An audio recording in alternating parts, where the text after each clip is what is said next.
এই জীবনে আমার এই জার্নিটার কথাই মনে থাকবে মরার আগ পর্যন্ত। তাকে মোহাম্মদ আর তারেক, এরা দুজনে মারছে। আপনার বাঁশের চলা, এই যে কাঠের চলা ছিল বাইরে, ওই চলা দিয়ে। সবাই কান্না করতেছে।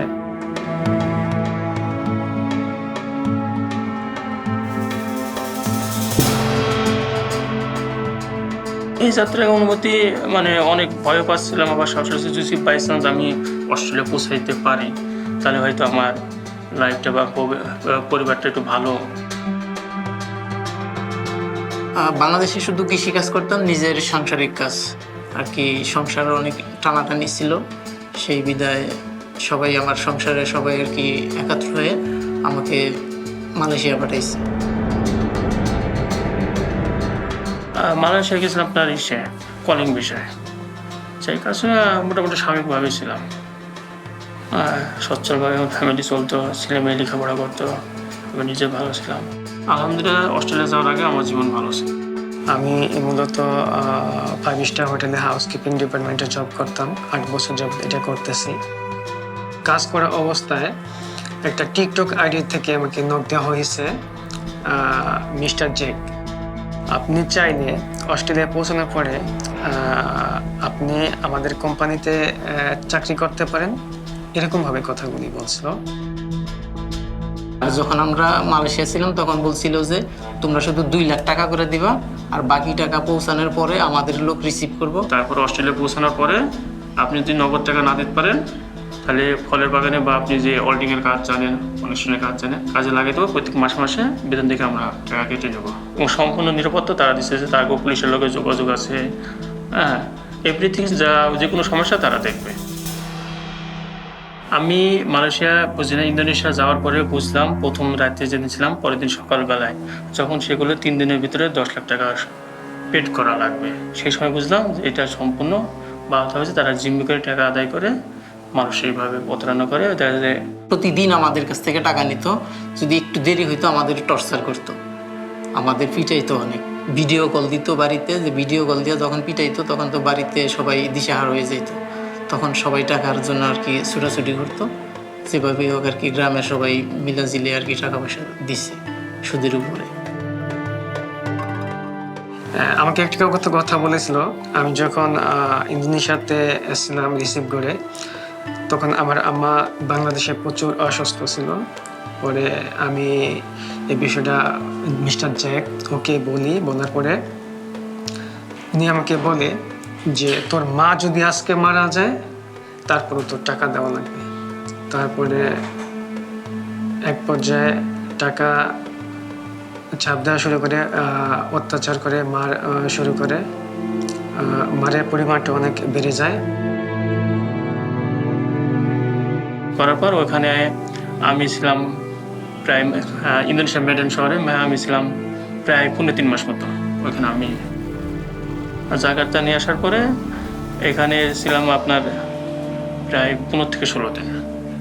আপনার 28 তারিখের রাতে বাসে রুমে থেকে বাসে উঠছি। 29 তারিখ রাত 1:30টার সময় আমরা নৌকা উঠছি। চাপাচাপি ছিল, যেহেতু অনেকে তো শুধুমাত্র আমরা বসে গেছি, কিন্তু ঘুমাইতে পারি নাই। নৌকা যখন প্রথমে উঠছি তখন নিরাপদই ছিল, যখন কিছু দূর গেছি মেন সাগরে তখন তো নিরাপদ ছিল না। তখন শুধু আতঙ্কে ছিলাম যে বুঝি নৌকা ডুবে গেল বা আমরাও হারাইলাম। যখন রাত্রি হইতো তখন তো মৃত্যু কাছে থাকতো আর কি। তো আমরা যখন নৌকার কাঠের নৌকায় ছিলাম, তো ওখানে আমরা সবাই বেশিরভাগ অসুস্থ ছিলাম। তো ওখানে আমি 5 দিন 5 রাত কোনো খাবার দাবার খেতে পারিনি, শুধু খেজুর ছাড়া। ওরা পিছে একটা বোট ছিল, বড় কাঠের নৌকার পিছে একটা ছোট একটা বোট ছিল। ওই বোট করে ওরা 2 জন চলে আসে, আমাদেরকে সমুদ্রে ফেলে চলে আসে। তখন আমরা সাগরের ভিতরে 11 ঘন্টা চালিয়েছি, আমরা কোনো কিছু জানি না।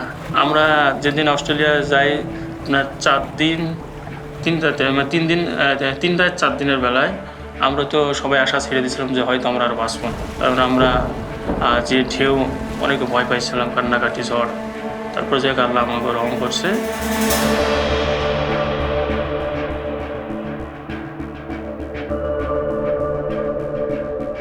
আমাদের যখন বর্ডার ফোর্স ধরছে তখন আমরা জানি না যে আমাদের সাথে পরিবারের সাথে যোগাযোগ হয়েছে, কোথায় আছি বা কেমনে আছি জানতো না। যখন আমরা অস্ট্রেলিয়া থেকে বাংলাদেশে ব্যাগে দিছে, বাড়িতে যাওয়ার পরে তারপরে জানতো যে আমি বাড়িতে আসছি।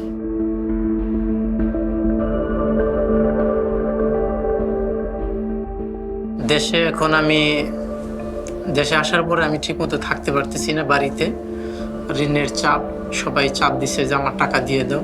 বাড়িতে থাকি না, সপ্তাহে একদিন যাই শুধু বাড়ির পরিবেশটা দেখার জন্য, সবাই ফ্যামিলির কী অবস্থা এটা শুধু দেখার জন্য যাই, কিন্তু বাড়িতে থাকতে পারি না। সবাই টাকার জন্য চাপ দিতেছে।